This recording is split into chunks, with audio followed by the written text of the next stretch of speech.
Good day, good afternoon, good evening, depending on where you are in the world.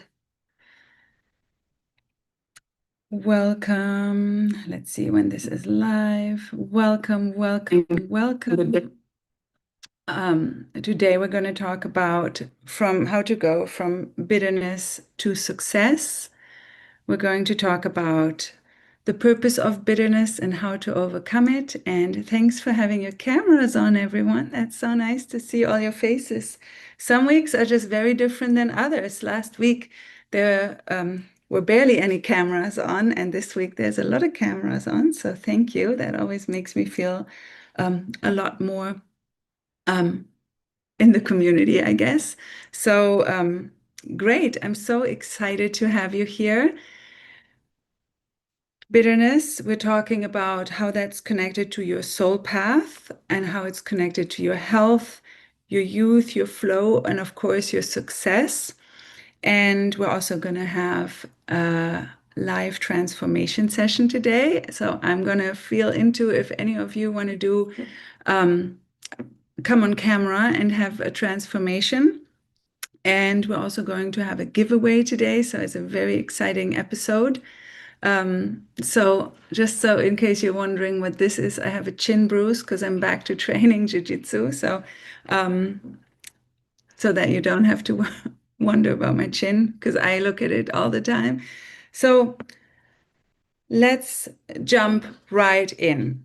I want to know from you in the chat, and if you know me, you already know that I love when you guys are engaging in the chat because it also makes that what we're talking about stick with you much, much deeper. So I want to know from you what area in your life, what thing in your life, or what person, and you don't have to say names, of course, but is there anything in your life that you already know you're feeling bitter about? And bitterness, I always like to explain it as a form of repressed anger. It's like a smoldering energy. It's kind of repressed anger or resentment, where you're just like, oh, it doesn't feel sweet. It feels bitter. Okay. So Caitlin is putting in career. I mean, thanks. This always requires vulnerability, right? So thank you for being vulnerable, and we're all doing this together. Closest family and business partner. Okay. Not being able to move fast enough. Perfect. Family. Okay. There's a lot of reasons to be bitter, right? So I want to know the next thing is not getting results for the amount of work, bad habits, perfect. A bit of all past choices. Okay. So the next thing, and this is what I always love to do with all my not being seen, the list goes on, right? I'm sure everyone who's watching on YouTube too, the replay is going to feel like these are all there's a list that can go on and on and on. Let me just keep adding some more people as they're entering. So the next thing that I like to do always with my clients is when we're looking into any kind of energy that doesn't quite just sit right. It's just today we're looking at bitterness because it's such a loud theme for projectors, right? Or anyone with projected channels, or any human. But for us projectors, especially important because you know why? It's the not self theme, right? So not allowing myself to be appreciated. That's a good one too. So the next thing, as I already said, we're going to do is I want to know, and if it helps you to close your eyes for a second, if you're envisioning that situation, that person, that circumstance, feel into where are you noticing it in your body? First, the location, and then second, in your own mind or in the chat after, describe, just without giving it a meaning, just describing the sensation. What does it feel like? Does it feel tight? Does it feel heavy? Does it feel constricted? What is it?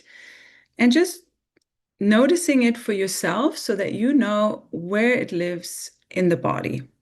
Because when we're having these energies, and we're going to talk about more how it's related to the true self too. Like we're gonna look into the mechanics of this bitterness. But where does it sit in your body and how does it feel? There's a knot in the left side.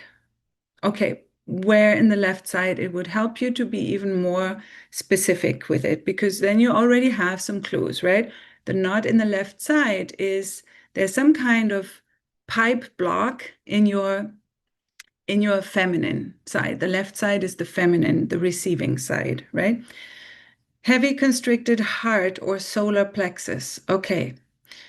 Heart and solar plexus often go together, and this is great, great awareness as well. Solar plexus is the personal power center, so you're already sensing it's, and the heart is the soul path, right? The ability to give truly. And okay, there's so many concepts that are unfolding that I want to share with you, and I want to do it in a digestible way. So I'm going to trust the process. So heart is the soul path. If that's constricted, of course, we can't live in success.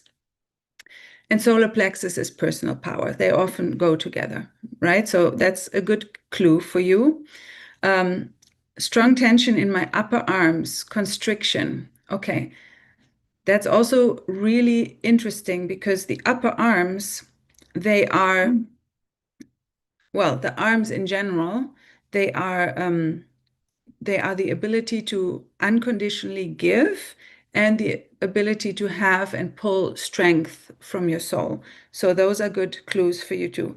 Solar plexus and dense. Again, there's some density where the energy can't flow through your personal power. For iPhone 140. Sorry, I don't know your name. You know who you are. Sharp stabs in my heart, hot pulsing. Okay, perfect. So heart again, you understand, um, it feels it feels like a stabbing maybe into your soul. And I want you to also start reframing in your mind that these sensations are bad, right? What it really is, and if you're, for example, saying sharp stabs in my heart, that is literally the light energy, your soul stabbing into your heart, and it's a wake-up call, right? Any sensation that isn't comfortable is basically the light, your soul, the creator, the universe, whatever it is, whoever you want to call it, is trying to wake you up and bring you back on path, right? Alessandra has in third chakra, there's a knot, again, self-empowerment, third chakra. Pressure, blockage at my sternum. I think sternum is that same area, right? The stomach area, or is that here? If it's, sorry, English isn't my first language, so sometimes there are things. So sternum, just sorry about this, but just clarify for me the location real quick. Sternum is chest. Okay, okay. So then again, heart, and sometimes if it's a little higher, it might be a blockage toward the throat, right? So Kamala says, behind the back of my heart feels like a wet towel being wrung, twisted, and pinched. Okay, so you're getting it, guys, right? There are energies trying to wake you up from your bitterness onto your soul path. Also hard, like previous discussed by others. Okay, perfect, Caitlin. So let us look real quick about look at what this means. So bitterness as for a projector is our not self theme. What does it actually mean to be in the not self? So every area in your life where you're experiencing bitterness and you can tell that somewhere in your being there is no flow, right? There's a knot or there's a constriction where the energy can't flow through, the life force energy. And of course, as a projector, we are extra sensitive to energy flow because we want to make sure that the energy can make it through to our sacral, because the sacral is the center for life force energy. and workforce energy. So when we are a lot of projectors, you might know already, or maybe you've had this before, or you're saying this yourself. A lot of my clients say this, or a lot of the people in my communities, I have no energy, right? And this is a huge clue to why you don't have the energy that you want to have for certain things. As a generator type, there is a certain amount of ready to use sacral energy, workflow energy, life force energy ready in the sacral to be used every day. We projectors, we have a flow that wants to flow through there, which ultimately, when we're in alignment with our soul's path, with our soul's mission, when we're clear on what that is and acting upon it, the energy can flow through and you can have tons of energy, unmatched. Of course, you have to know when enough is enough, and you have to make sure you take good care of your body so that your physical being can handle that energy flow. And you need to know when it's time to rest. But that's why when you're experiencing energy blockages somewhere in your body, especially based on bitterness, but it could also be other things that we might have discussed or will discuss on future calls, like shame, guilt. We can be angry too, like manifestor angry, right? There's like lots of things that can be repressed and that are blocking the energy that wants to flow out through the sacral so that we can express our work in the world, our creativity, our expression of what does it mean to express my soul's mission into the world, right? And hint from what I've experienced over the years, it's not sitting on the couch and putting your feet up, right? As a projector. That's often the narrative. And we all are humans. We're here to function in the 3D world. There's money to be made, there are bills to be paid, there are children to be raised, there are partners to be hugged, there are family members to be cooked for, there's work to be done, there are missions to be completed, there are all the things, we are here as a physical being, not a spiritual being. But we have to understand the mechanics of the spirituality and energy flow, because that's our forte as a projector. And in order to be able to guide others with it, we have to understand how it works in ourselves. So now you've got a big hint to where and why your life force energy can't make it through to your sacral, or in less of a way. And this is all my teachings. I always say this. It's usually not an on or off. It's not a black or white situation. It's about how open is the faucet, right? You're making a lot of money. The money faucet is, the abundance channels are wide open, right? Can you keep it? That's another question, right? Is your vessel big enough to hold it?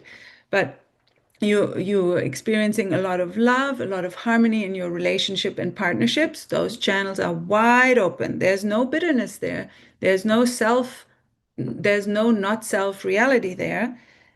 You are in the flow.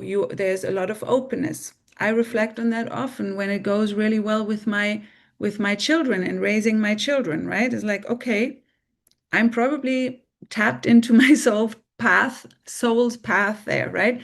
And then if you want to look for hints in your chart, if you don't have life telling you the story already, but if you want to look for hints on your chart, you're going to be looking at where is your Chiron placement in your astro and in your human design charts. And I like to look at tropical and true sky. True Sky Astrology, masteringthezodiac.com is a guy I trust most, Ethan Chimenti. And you can look at where your Saturn is. Saturn is the great teacher. It's also about structure, and it's also about doing a lot of things, right? Ruled by Mars. Mars is all about doing. And through doing things, we learn a lot of stuff, right? How many in the coaching industry have heard, don't just sit on your hands. It's better to do something than nothing. And that's even true for most projectors, right? Unless you're in an acute phase of burnout and your nervous system's completely shot. But it's always better to do something and gather experience and feedback than just sitting on your hands doing nothing. From the doing, we learn. And sometimes we're learning by doing, right? But I also truly believe that for projectors, it's very important to focus on the energetic alignment before doing something. So that is what a lot of what we just already did regarding the bitterness. So bitterness is showing you a knot, a physical blockage somewhere in your body where you are not living according to what your soul wants for you. So let me just look at the chat. Are the shoulders the same as the arms in the system, or what is the correlation? So shoulders, I personally, well, when we're looking at the torso in this system, and this is the Kabbalistic tree of life system, of course, there's also others like Louise Hay talks a lot about, you can look up what does it mean spiritually or energetic, ask your favorite chat GPT, right? In this or that system, what does it mean when I have a chest in a pain in my arms or in my chest or hands or feet or whatever it is, or my left ear, right ear, this is more of a rough idea. The torso is more the organs. So that's a different framing and a different theme. The arms in this system are belonging to the shoulders. Sam says, last year I lost a lot of my hearing, has returned in my left ear for several months. Doctors could not figure it out. I think there's a gate associated with left ear, but forgot which. Well, that goes very specific. If anyone has that knowledge, please pop it in the chat. Where can I find the true sky chart? And where do I have to look in the chart? I missed it because I was searching for a pen. Your Chiron and your Saturn. And my friend Annalena Fuchs, she has a reel on her Instagram and on her Facebook on how to calculate your own true sky chart with the latest, most accurate calculations on her Instagram and Facebook, and you can look it up. She's working with a chart software company so that hopefully we can have it on our website soon. It's a long process. Everything seems to be a long process, but that's life. Life is a process. And if we're doing it right, we're happy to have it be a long process and hopefully full of health, love, and spirit. Thoughts on feeling the bitter in our mouth since it has a taste? Well, I'm drinking a mushroom coffee right now with 100%, 1 spoon of 100% cacao. So it's very bitter, and bitter is very well known for being good for the gut. I think you'll if you ask the right questions to your intuition, you'll have some pop throughs on that, and I would love to hear them when you want to share them. So the bitterness. So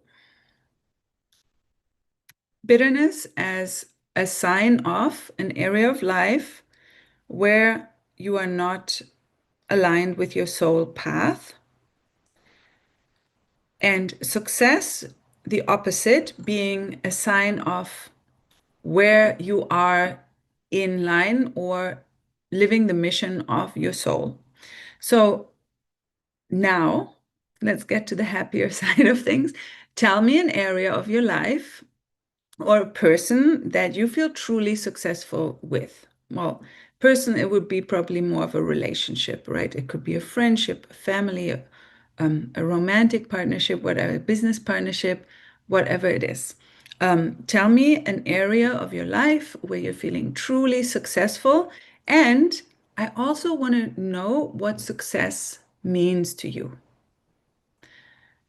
I want you to take it away from just an outcome, like a specific outcome. I want to know how success for you to connect to your value. And if you're watching this on replay, please pop it in the comments below. Or if you're watching this live on YouTube right now, I know we have some people. Okay. In the chat on YouTube, let me, Chiron second house Taurus. Yeah, that sounds like a lot of potential money challenges, Laurie, and maybe stability. Let me know how that resonates. Business relationship, Antoine says on YouTube. Okay, is that where you feel successful? Okay, perfect. We have a few people watching live on YouTube. I love it. Maybe next time you can join us on Zoom too. I love when I get to see you guys on camera. Okay, let me see. Stella App says, no direct gate. It said gate 61. I don't feel I'm in success in any part of my life. Okay, Troy, this is very good info and not a bad thing at all, because awareness is always first, right? We have to, and sometimes things have to crash really hard. Gate 51, shock. Sometimes we have to crash really hard so that we can get brought back on path. That is the whole purpose of struggle and strive. And in my life, it's not different than in any of your lives. I still, even if I know how these things work, I still have to work through it myself too. I don't have it all figured out. I'm just aware of the functionings, right? So it's about authenticity and walking our talk, right? It's not that we need to, I just want to take that away from you, that you think you have to have it all figured out before you can do big, amazing things in the world, because no one does. And everyone gets challenged. Your most favorite spiritual teacher or business coach or business mentor, they all have something that they don't have figured out. And if they're truly honest about it, then that's a good thing. So David says, success, peaceful ability to connect deeply with others and nature. I love that. So okay, we'll get into that in a minute. Hold on. Mike Devona is saying, my career is coming together with my daughter. I love that. That sounds lovely. Aniora says, yeah, just coming out of a crash. Yes, this year also astrologically has been challenging for so many people. And the whole purpose is also to bring us back on path. Because when we are living our true soul's mission, then we can thrive. And I believe that as projectors, this is a big piece of what we're here to do, is to bring ourselves back on path so that we can bring others back on path, right? And it sounds so simple and it sounds so easy, but it's not, right? Every day, and we're going to talk about the energy of this week in just a minute, because you guys know that I like to bring in the Kabbalistic energy of the week, where we're getting a leg up, where we're getting energetic support so that we can work through this. But we need to be brought back on track. So we're getting a leg up this week.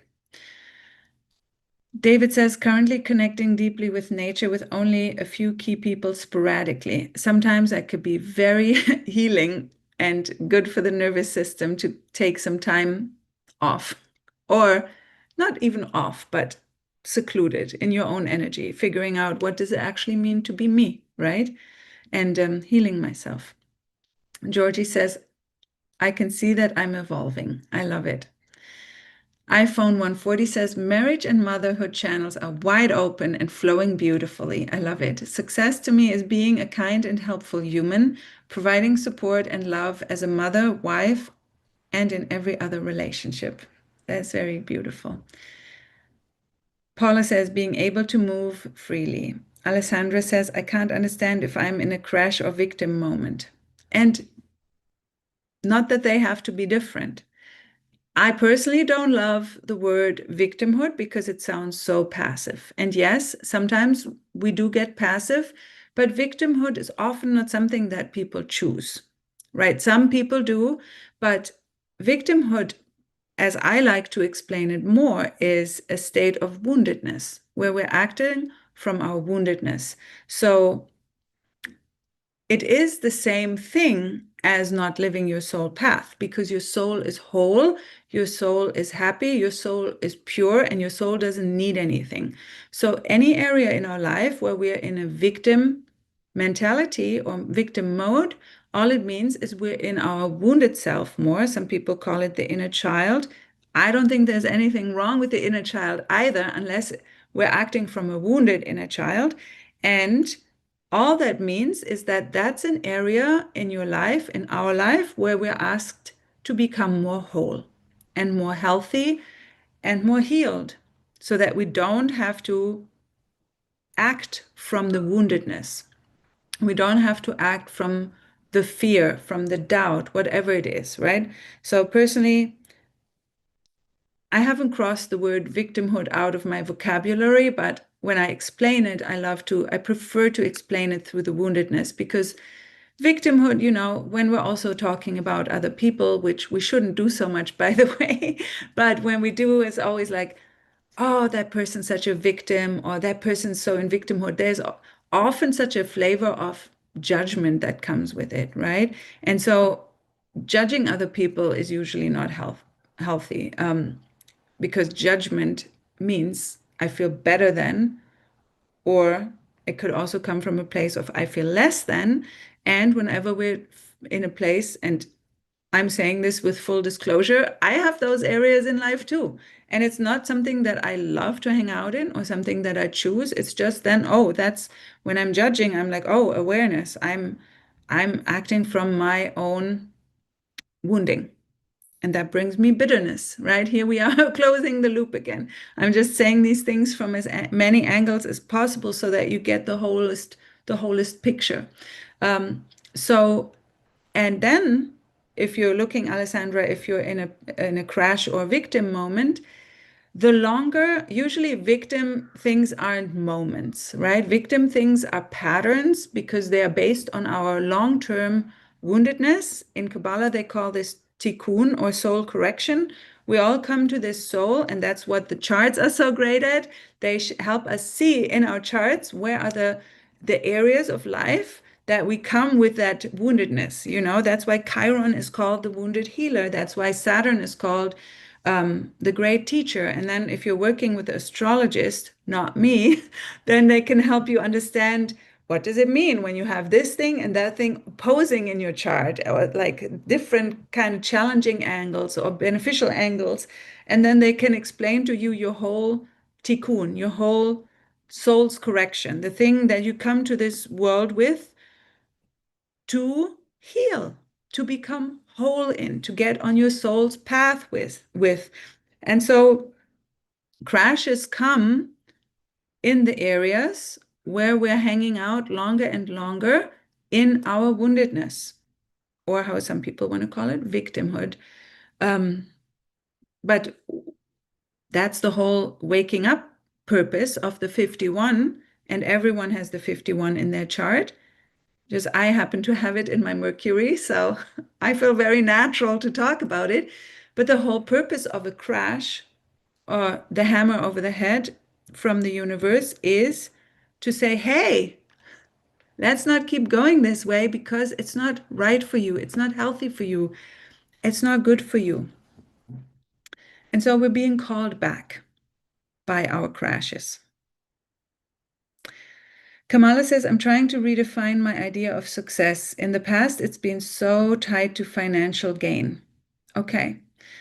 And then just ask yourself, what do the finances stand for? Maybe to you, it just feels really successful to be stable, right? A lot of people, when the finances aren't flowing, they feel like there's a stability lacking, right? And so for me too, personally, it feels really stable and good to my nervous system. And I have such a sensitive nervous system. And that's why, I do everything I can to help my nervous system, because this society and living in this country and having 3 kids and being a single mom and having my own business and all the other stress that comes with it. And I'm not even dating anymore because that has to be on the back burner right now. But it's not conducive to a calm and healed nervous system for someone like me.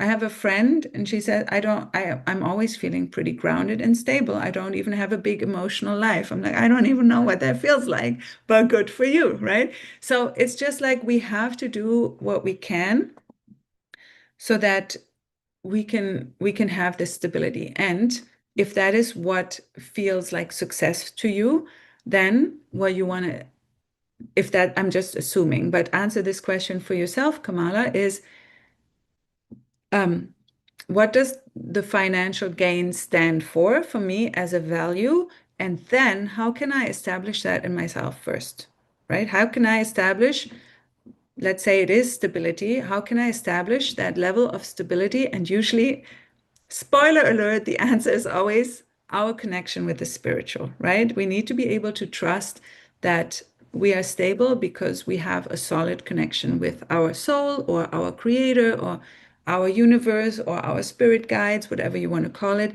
that we are just trusting, or life, right? That we're just trusting that we can feel stable because life supports us. And that's how you open the channel. And then the finances come, right? It's always one first and then the other second. So success, it's not wrong that you want financial gain, right? It just stands for something for you that has to be in place energetically inside of you first, and then it can come in the physical expression of whatever it is. Okay, let me look at the chat, which just moved. At this moment, I feel bitterness in my relationship and my work. Nothing seems to flow. Okay, we're going to talk more about. Okay, we already have, but yeah, I hope this is making sense to you, iPhone 8. David says, less judgment, more discernment. Exactly. Discernment is very important. If you're a highly sensitive person, most likely you are as a projector, discern who you surround yourself with. That's probably also a good idea, David, that you're taking time off from a lot of people so that you can, in the future, be more discerning, right? So perfect. Sam says, increasingly, I feel that my best relationship is with myself since this summer, especially through substantial periods of chaos earlier in the year. Most of the goodness came from that destruction and using all the space it made to recreate and curate carefully. I wasn't conscious about my hanging gate 51 in open ego until more recently, and it makes sense how it's panned out, learning from that undefined heart. I love that. 51.1 in Venus says it learns to detriment. I mean, detriment just sometimes means that it's a little bit harder, there's a little bit more to push against. But pushing yourself against yourself is always the ultimate competition, right? So I love that. Thank you for sharing this. So, okay. I'm getting some interesting questions on YouTube. Would I eat vegetables and fruit? Yes, I would, definitely. I like to say I like some high quality meat with my vegetarian diet. So there we go. If you guys wanted to know, I love proteins in animal form. So not everyone does, and I'm not here to convert anyone. Everyone has to know what works right and best for their body. I grew up in Germany with schnitzels in my hand as a kid and sausages, and I guess my body just really likes it. I've tried the vegan route. It's very clean, it's very healthy. I didn't do the sugar vegan thing. I did the whole 30 vegan thing, but ultimately my body just really craves meat. So that's me and whatever it is for you. But what I wanted to say to Sam with the point one, everywhere where you have a one line in your chart, and especially if you have it as your main profile, it's not just about studying and going to learn and read books and learn a new system. It's also about introspection. So everything one-liney is also very introspective. So it sounds like that's exactly what you've been doing with your 51 as well. You've taken it to the inside and really introspected on it, what it means to you. David says, what if broken ties are directly tied to my ability to follow my path?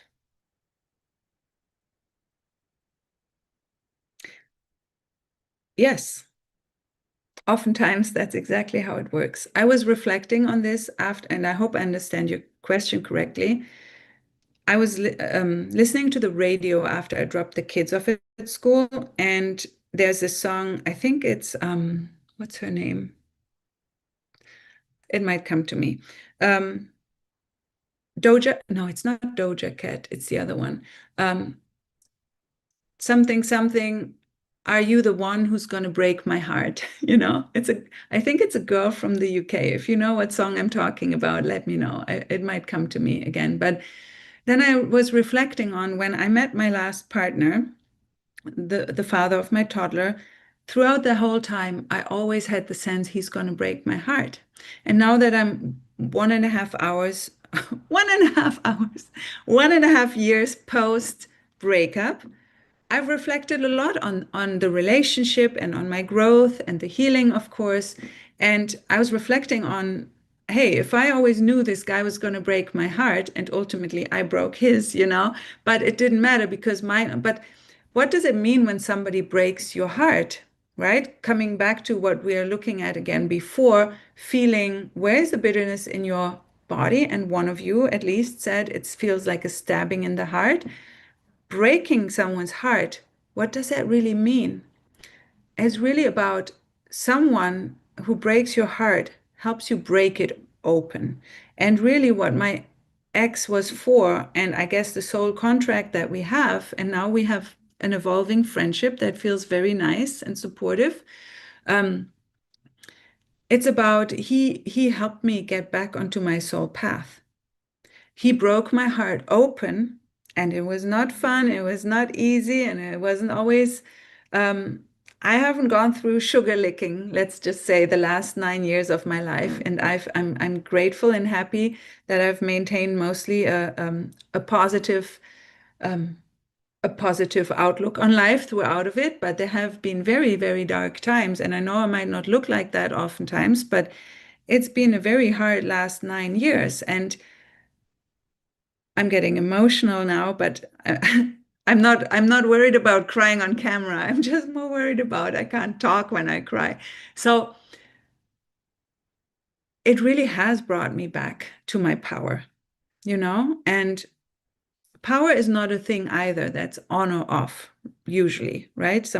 It's also an evolution, right? If I look at myself and where I am now compared to where I was a year, 2 years, 5 years ago, even in my past marriage before my last partner, um, my power is at a very different level. And power doesn't mean physical power can come with it, and I'm in much better shape than ever, but that's a different thing. But it means soul power. The more you are aligned with your soul power, the stronger you are in your empowerment. And this is the whole thing that we're talking about as projectors, especially. We want to make sure that our hearts are open so that our soul flow can come through and then move into so that the energy can flow through the sacral, right? And breaking your heart wide open is about getting back on flow, getting back on the soul path. And so here's what this week's energy of Shabbat, if you do Shabbat or not, the energy window is open Friday night through Saturday night, and it's open every day of the year. But the special sale is on at this time window, where we can ask the Creator for support to live our soul's mission. So, as you guys know, in preparation for these Friday energy studies, I study the Kabbalah lectures around this energy. And one of my favorite teachers, Michael Berg from the Kabbalah Center, he is talking a lot about what that means. So he says there are a lot of paths that we can take that are ultimately good paths, or that might feel good, but that are still not our true soul's path. That is also partially because our ego, or our woundedness, whatever we want to call it, our victim person inside, our immature being, our not wise self, our not self being, has many ways of disguising itself as the voice of soul. And that is what the whole thing of the comfort zone is about, right? And so comfort zone can feel great. You could live a whole life in a zone of comfort, having a fairly pleasurable life and nice things going on. And you could be so far off of your soul's mission. And I think, that was basically what happened to me in my previous marriage, where I was so comfortable that I literally needed to get myself out of there because I was too comfortable. And I didn't phrase it like that, but spiritually, that's a lot of what happened. And then I needed to get myself through 7 to 9 years of complete, also very happy times in betweens and lots of blessings, lots of love. And my third child at 45, lots of miracles and blessings, but so much struggle and hardship and fighting and trying to find where's my power actually coming from. And so now I'm not sure if I'm on my soul's path 100% yet. I'm always finding more ways to align. I feel like I'm getting closer, right? But the energy that we can ask for and the support, but something that we want to make sure that we do every day. And Michael Berg says this as a reference number, 3 times a day. Tell the creator, tell your soul, tell whatever your higher guidance system spiritually is, tell the universe that personally, that you have zero chance of living your life's mission today without their help. Because the opposing forces, internal and external, are so many and so strong. They are stronger than you as a human. That's what we have to understand. And that's why we have to understand where burnout comes from, is because we're trying to muscle ourselves against forces that are stronger than our human. So if there's 10,000 forces on the left trying to steer you off your path, of your true soul's path every day, and you are trying to fight them without the 10,000 forces that you can have access to when you pray and ask for their support, that's literally all you have to do. You just have to tap into their strength and power so that you can align yourself with that energy so that you don't have to muscle it as a human against the dark side, It's what all the movies are about, right? It's like the light side versus the dark. And most movies, thankfully, they always show us that love wins, which is true when we align ourselves with the forces that are here to support us. So if I was your doctor, or Michael Berg was your doctor, we would prescribe that from now on, as soon as you gain consciousness in the morning, before you open your eyes, and then a few times throughout the day, energetically or physically, bow down to the Creator and says, without your help, I have no chance of living my true soul's mission, my true soul's purpose. Please show me how. Please support me. I know that with your help, I can. And there are people that are showing that it's possible in the world, right? And those are the people that we want to look to. Nope, not necessarily look up to. We can, right? But look to. How are they doing it, right? What is their method? We don't need to put anyone on a pedestal, but we can definitely learn from each other of what works. How can I thrive because that person is thriving? So don't maybe look for people who are so different from you. Look for people who you resonate with. And it's like, oh, I resonate with how that person is expressing themselves and living life or doing business or holding themselves in relationship.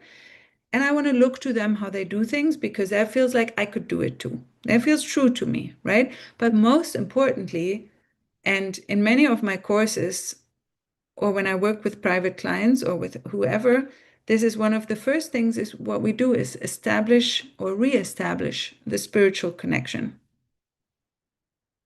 Because as a projector without the tank full of generator energy, we don't have a chance otherwise. So let me look at the chat again. I would love to hear how this is landing for you. And then we'll do something fun. And I know we also have a giveaway today. So let me just look how much time I have. Okay.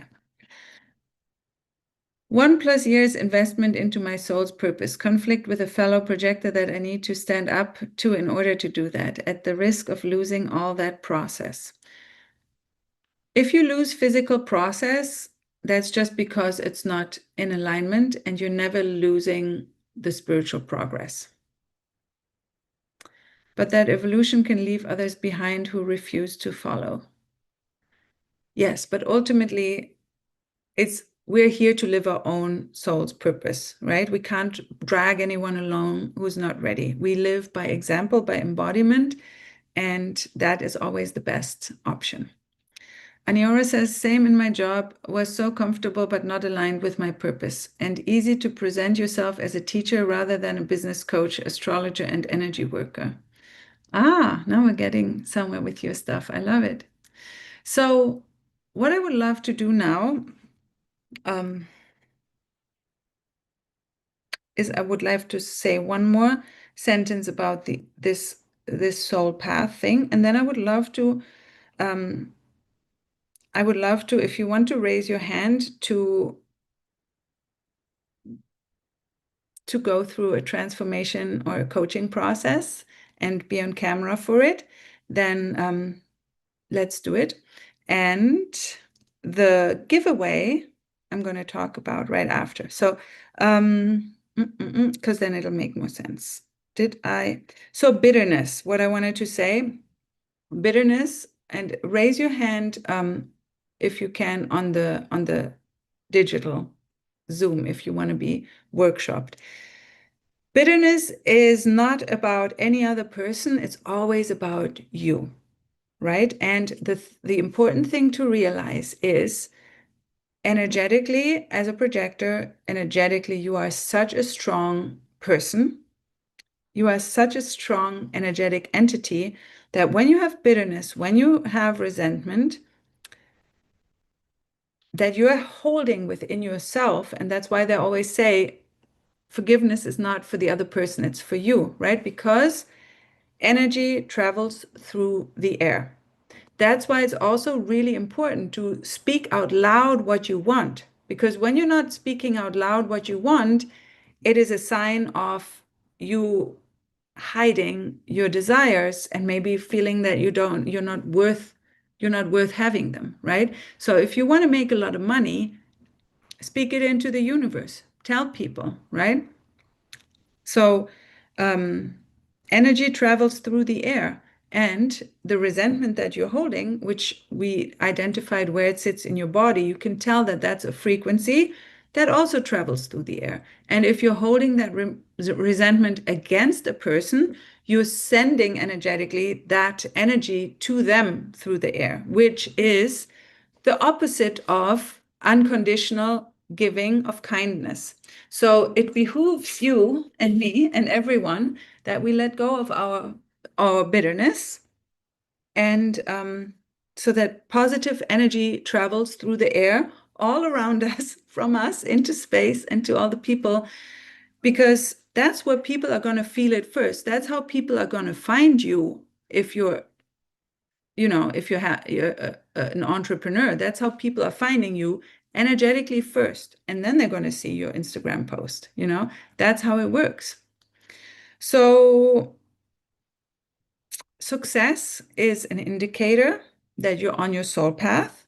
Bitterness is an indicator that you're off your soul path. That's all it is. And living your soul's mission, living your soul path, means that also because the energy can flow freely through your body, and life force energy is healing. So when you are unknotting yourself internally, you have all these benefits of flow, health, youth, love, money, because the energy can flow. It's always energetic first for projectors. All right, so I feel David Dan was the first one to raise his hand. So I would love to invite you onto camera and workshop your bitterness. How would you like that? Love that. Perfect. Welcome, David. This is David. Would you like to let us know a little bit more about your bitterness and what it's blocking in your life right now. Oh, I guess that as I've been diving more into it, I think that bitterness goes back a long time. Potentially, as I'm new learning in this projector role of not feeling seen or heard or understood because I see things so differently.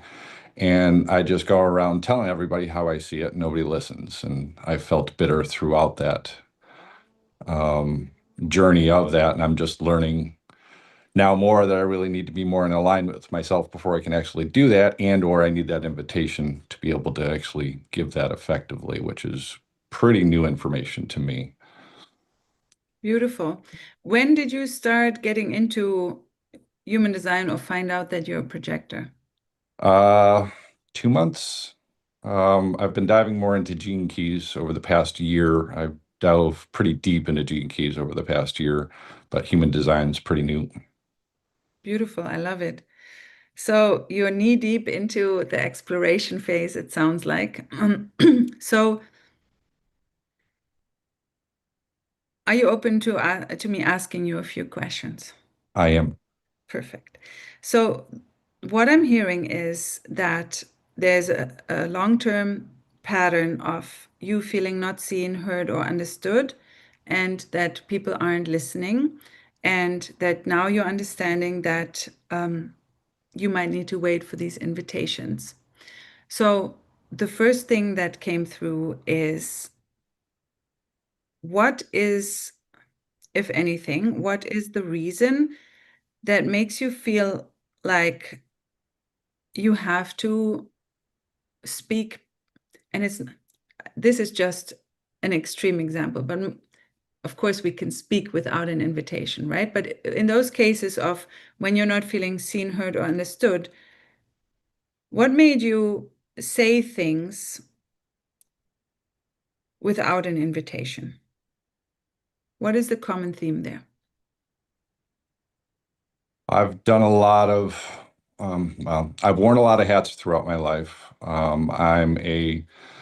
I know a lot of different things, a lot of them at extreme depths. And I've also done a lot of self work. So I do feel deeply in my heart that I do have a lot to offer. Mhm. Um, and I mean it as a method of me trying to help because I am a people pleaser, always have been. Spent most of the first part of my life as a codependent. Now I'm a codependent with boundaries. Um, but it's really it's one of the things that makes me feel the warmest at depth is helping others. Mhm. Are you a Cancer? Taurus, Oh, nice. or Pisces rising, Pisces rising. Beautiful. So I'm just asking because it sounds like you have a lot of caring energy. very much so. I got that from my mother. Very thankful and blessed from that. Beautiful. So former codependent and people pleaser. And people pleasing is just a more wounded expression of caringness, right? So people pleasing comes from the energy of what in your case? People pleasing comes from what? Not being seen, And so what is the desire behind it? to be understood.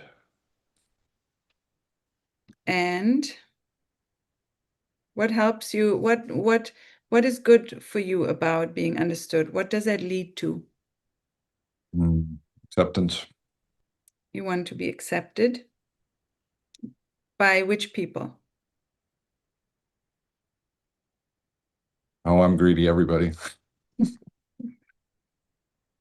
You want to be accepted by everybody. So where where can we look for more acceptance within yourself? Where are you sensing there are pieces of you that you can accept more? Where you're maybe you're feeling like a slight sense of judgment toward the self. Yeah, that's where I've really spent some time over the past year, is really going to those depths with the inner child wounding that I've brought to the surface. And I mean, I've got some cobwebs in the corners of the basement, but for the most part, I've really done a lot of work in the self. And it's now more of how that is incorporating. And I think that's one of my bigger struggles is how I am incorporating that into longer relationships that I've had in the past that still see me for who I used to be Mhm. in their own head. And I'm trying to take that responsibility that I have of them not seeing me in the new light anymore, to not take that personally. But in this instance, this is a long-standing relationship that still sees me in my old self and can't see me in my new. So it's, yeah, it's, I've done a lot of that work. It's how do I integrate that into my current relationships? Perfect. So that business relationship, I think that you mentioned, that is still causing some bitterness, right? Is that Huge. true? Um, what is the bitterness about? Displacement, projection, one of those things that comes from the codependent, people-pleasing roles where I just haven't spoken my mind enough to, and they've gotten Can used to that. Yep. can I just phrase this differently? Yes. Can you just instead of telling me um, where it comes from, can you just tell me what the 3D expression of this bitterness is? Like what is the situation? Um, not even listening, just forcing assumptions, forced assumptions, and that goes back. That's got a lot of history. Refusing to hear what I say and repeating back to me what they think. So they're refusing to hear you, and what does that lead to? Shut down. So is it a shutdown energetically between you two people, or is there also like business stuff involved? All. All of it? Yeah. So would you say there's a lot of space, what they call in Kabbalah, there's space between two people? Space, physical space. Energetic space first. Is there space between her and I? Yeah. I think that's potentially one of our conflicts is that we have so much alike. When we disagree, it does open up a lot of space. Energetically, what the Kabbalistic sages share is when there's space between two people, that when two people or other way around, when two people are tight, there's no space for the negativity or for the negative side to come in between. When there's lots of space between two people, there's lots of space where the negative forces can shoot wild. And um, and what that signifies, because what we see in the external is always an expression of what is happening on the internal.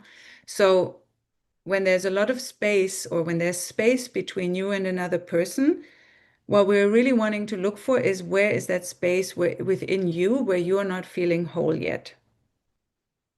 That is the space that you close first, that we're closing first. And then from that place where you're feeling whole inside, then you can close the space with the other person.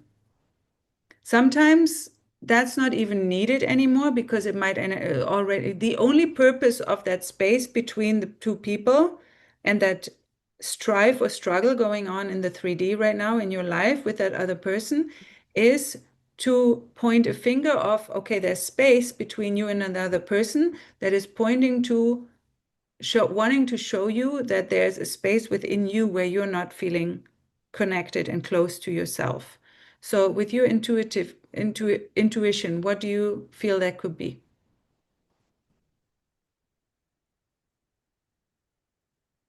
Hmm. I guess lingering vestiges of self-doubt. Okay, what's the self-doubt about?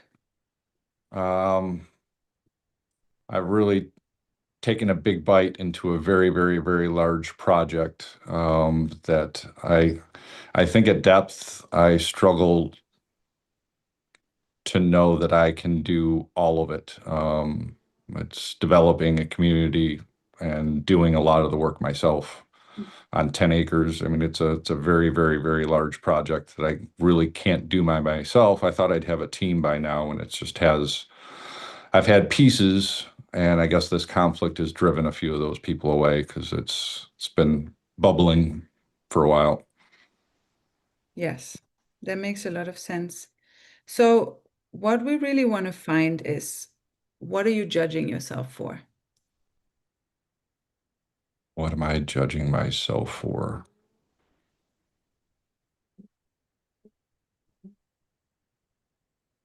My inability to be able to be heard by others, which is, it kind of goes back. Can you Um, can you phrase this in a way where it doesn't have to do with others? Because the ability to be heard by others involves that another person would have to do something. If you're right. phrasing it only with your self-responsibility to yourself, what would that phrasing be? Hmm. That's a really good question.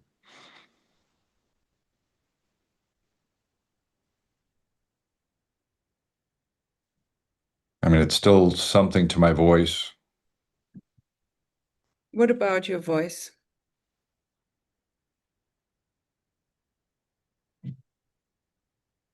I guess I'm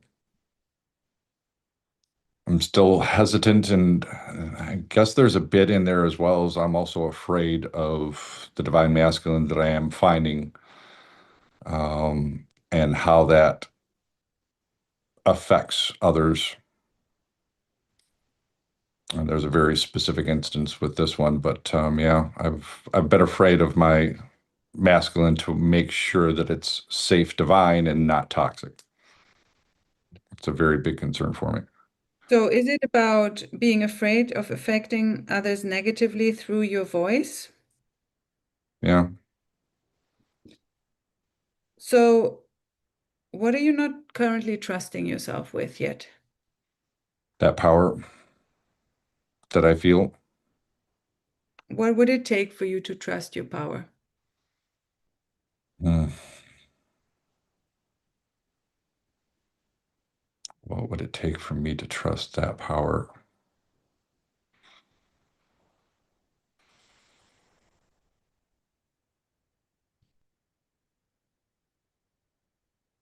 Having somebody that I Mhm. trust would be honest with me. Well, that's going to somebody else. What would I Yeah. feel safe with that power?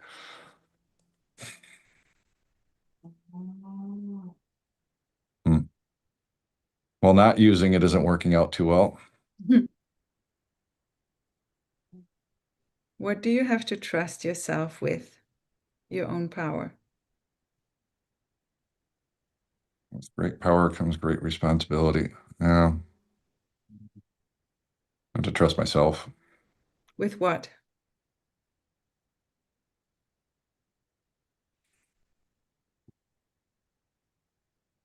Hmm. Not taking advantage of others, which it's just never been a part of me. That, So that you're not taking advantage of others? that I would not use that power to take advantage of others, and that's just not in my DNA. I mean, that's never been a part of me. I guess I don't know why I still have that hang up then. So you are seeing now that you have been hesitant to trust your power because there's some kind of voice that was lingering inside that would be afraid to harm others with your powers in some way. But you're saying that's not part of my nature at all. So what do you have to tell that part or that voice of you that has been not trusting Mm. um, out of a false assumption or a false, narrative? It's safe. Just say it as a mantra. What would you, when that part might come up again a few times because, things that have been around a long time, They might take a little bit of moments to reprogram. When that part of you voices itself through energetics or through thoughts again, what is the mantra that you can tell that part, that wounded piece that doesn't feel whole yet, that feels like the little toddler sitting under the table having to wreak havoc with everyone's shoes? What does it take to what would you tell that toddler again and again and again so that it becomes the whole person that can sit at the table with all of your other inner identities? You're responsible enough to hold that power. How does that feel inside of your body? Feels amazing. I mean, my body temperature just shot up, tingles,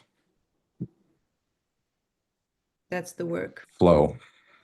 Flow. That's that's beautiful. So say it again. What are you going to say to that inner part of you?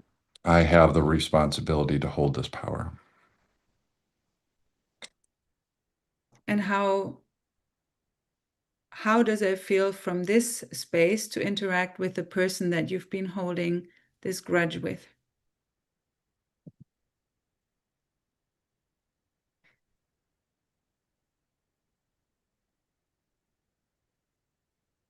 That'll be my greatest test as of yet, and that's how the universe works, doesn't it? Yes. She was raised with very toxic masculine, so she's currently snaps at any hint of masculine. So your work, now that you are integrating that piece of you that was still wounded masculine under the table, and you are consistently reminding it that you are responsible to hold that power, you're basically now have deleted that hole in your energetic field where you couldn't hold her tantruming feminine or her own tantruming masculine. I don't know the situation well enough. And so, Masculine. yeah, and so now you can hold yourself in your own power. That's the practice. You're going to use your voice in a way that's healing with her. And you're going to trust yourself that you can hold her inner tantruming masculine like a little toddler in your arm. Only upon invitation, correct? Yes, and the invitation isn't only from the other person. What is your authority? Undefined. I am wide open. Are you mental projector? I know we've I talked before, but I forgot, sorry. ajna and throat are my only two defined. Okay. So 3-5. oh yeah, then the projection field is big on top of it. You're gonna have and this is how you, by the way, also with every five line, this is how you qualify to become the leader with your five line is by being able to hold that projection field with open arms, like a large you know, these rooms where they put crazy people and it's a rubber room and so they can bounce around. Eventually they're gonna, you know, you're gonna just be the rubber room. That's what I do with my kids. I'm just the rubber room for them to hold their tantrum. Sometimes I have to go and physically and pick someone up or something, but generally I'm just the big rubber room where they can have their tantrum and eventually they're gonna, I know because I've needed that rubber room too, you know, and I didn't have it either. So I had to learn how to become that for myself. And so that is how tuned in are you with your own intuition, with your divine guidance in general? I've been so in my head being the ajna and throat, that I am, and I've had a wonderful potential romantic that's now just platonic, but at the same time, I believe I manifested that to bring into my life to really open me up more to that intuitive getting out of my head. And I have really been swimming and flowing in those waters wonderfully, and my life is guided so much more with that flow, and that's a lot of that nature connection that I have. I see my flow in nature. Um, Do you know what it feels like when something feels right? uh, I do. It's just I still struggle from letting that head. It's just a really tough thing for me to break, as I am I'm quite smart, and I get myself in trouble by overpowering my intuition with my head. So your work is also to get more into your heart Yeah. and let your mind be programmed by your heart. Everyone's job, but especially in your case with the undefined G center also. And when it feels right to open up the communication with her, and when you're like, I just really have something on my heart that it feels right and it feels non-bitter and it feels kind and it feels the right thing to share with her, you don't need to wait for her invitation. That is your invitation from your soul saying, David, this is the time, this is the thing you have to say. Maybe for me, it all often happens in the night when I wake up. I get like, oh, this is what you have to do. Or just after I wake up, when my ego isn't awake yet, but my consciousness is partially there. And whatever it is for you, though, everyone, that's why developing and nurturing your spiritual connection is always, you can say it in prayer. For me, it's always like, I don't want to journal. Like I don't want to journal. I want to look on Instagram. Then when I journal 3 pages, I get some wisdom pop through that I had even no idea that I needed.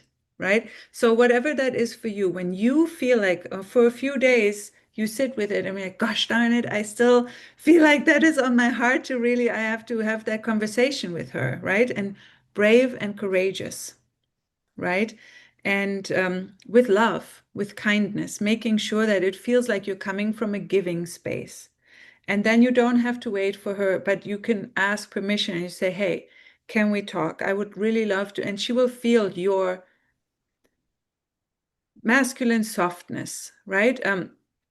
The divine, the embodied, the healthy masculine isn't harsh. It's a giant rubber room that can hold it all. And she will feel that from how you reach out. And from that space of you trusting your own power and saying, I have the responsibility to hold this power and I can. And I trust myself. And before you do anything, activating that in your body again, like you said, hey, flow, energy, tingles, I got warm, from that place, create your connection and your communication. Beautiful. Thoughts, comments, questions. How does this feel to you? It feels amazing.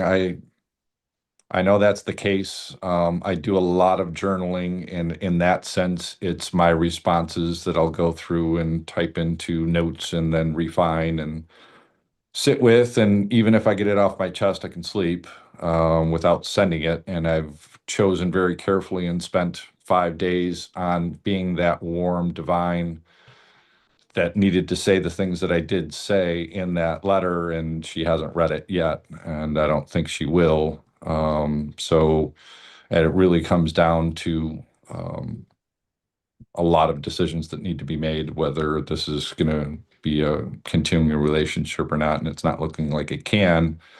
I can be open to, but man, I can't tell you how much I have to back off. I mean, I've done a lot of physical, it's not just the planning stages. I actually have a lot of physical assets to be able to make this project happen that are now going to have to, it's going to be a lot of work to get rid of them. So but at the same time, yeah. And David, here's the good news. All of this is just between you and the creator. And all the creator wants to see is that you are responsibly able to hold your power and trusting yourself with it.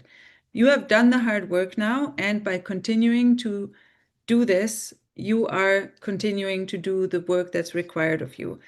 The other person is just in your life to remind you of that. And when you do your work, when you do what the creator is asking of you internally, and then taking the inspired action externally, because that is the next step, right? We can't just hide in our little closet and say, I did the energetic work. And then that's when the channels open. That's when other opportunities or solutions come in that you can't even fathom, right? When I had an uncomfortable confrontational just in a way of I had to confront myself and my my discomfort and have a proactive conversation about something, it was so scary. And then afterwards, I felt so empowered. And then lots of other amazing things happened. And then this and then that. And the problem dissolved itself, because all that's asked is that you do your part. And this is what you did right now. You are trusting your own inner power and taking responsibility for it and reminding yourself, and that's the work going forward. And as long as you do that with you inside of yourself, that you make sure no space is within yourself, then you're not going to have going forward space with other people. And everything that's not aligned with you feeling whole inside will naturally and gracefully fall away, and better things will take its place. So don't worry about too much hard work and all the things. Everything's already prearranged to work out in the best way possible for you. And I'm already seeing pieces of that, as tough as this specific one is. But yes, there's already other things that are coming in. And I know in my heart, and I have opened myself really up through this other relationship of this is what I would like from the universe. I am completely open on how that shows up. I love it. Yeah. That's tough for me, but Yes. No, the hard work for projectors is um, the inner work. It's not always the physical hard work. but it's worth it. It is worth it. So thank you for being open to be vulnerable and workshopping. I know a lot of people can resonate. Let's see what the chat is saying. I totally understand. David, having a genius mind is scary when we are people pleasers. Oh, yes.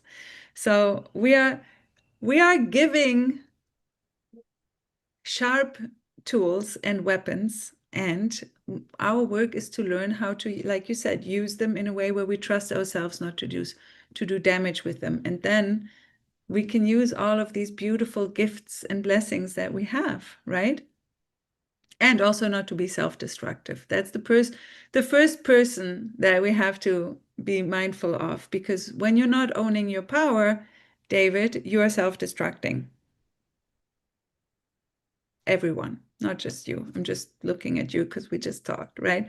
So Sam says, as a 3-5 myself, I love the phrase, be able to hold the projection field with open arms. Thank you both for sharing. You're so welcome. So here's what I'm giving away. And thank you, David. And it's my pleasure to support you. Thank you. You're welcome.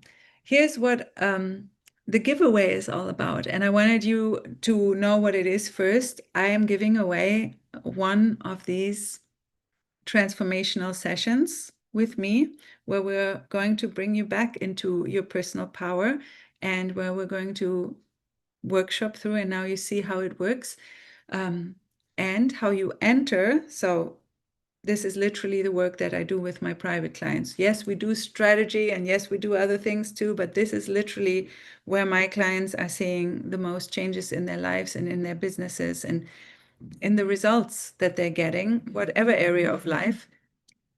And how you enter this is, someone's drilling. I hope you can hear me still. I'm going to send out the recording of this on YouTube. You can also just go to the Projector channel on YouTube and type into the chat, into the comments, your biggest takeaway from today's session, whatever that was for you. It could be short, it could be long, it could be one takeaway, it could be all your notes, whatever feels right for you. This is going to be massively helpful for everyone else. And then based upon whoever comments, and everyone just gets one entry. I don't like to do the multiple entry thing. That's like more logistics for me, but just comment on the replay on YouTube with your biggest takeaway or your notes or whatever stood out most to you or what you got out of it. And then next week on this same time, same place, we're going to draw the winner. And I'm not good at making promises because I don't have a defined will center, but who knows? Maybe we'll do it again. And you can also book these sessions with me, or you can reach out for private coaching with me, where we literally do this over a longer period of time. And then you can see your life going like this. And this is also the process that I do with myself as best as I can. But as you know, we're projectors. We are always having an easier time with others than with the self. So this is my work that I do with myself every day too. With more resistance, of course, because it's myself. So here you go. Thank you guys for being here.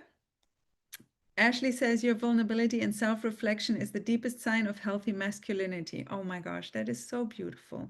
You embody it, it's already within you. I love this. And David, this was really because my audience is mainly feminine. So doing this in front of an audience of so many women and then being seen, I see you too. I feel the same way. Sometimes there's just little nuances where we're, as projectors, we're being held off of path. But finding those can be incredibly challenging. So I'm glad you opened yourself up to looking for it, because I know you've done a lot of the work already. It's palpable, it's visible.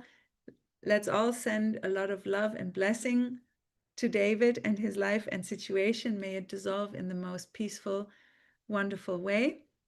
And I love you all. Thanks for being here. You guys are amazing. Keep rocking it. You're on the path.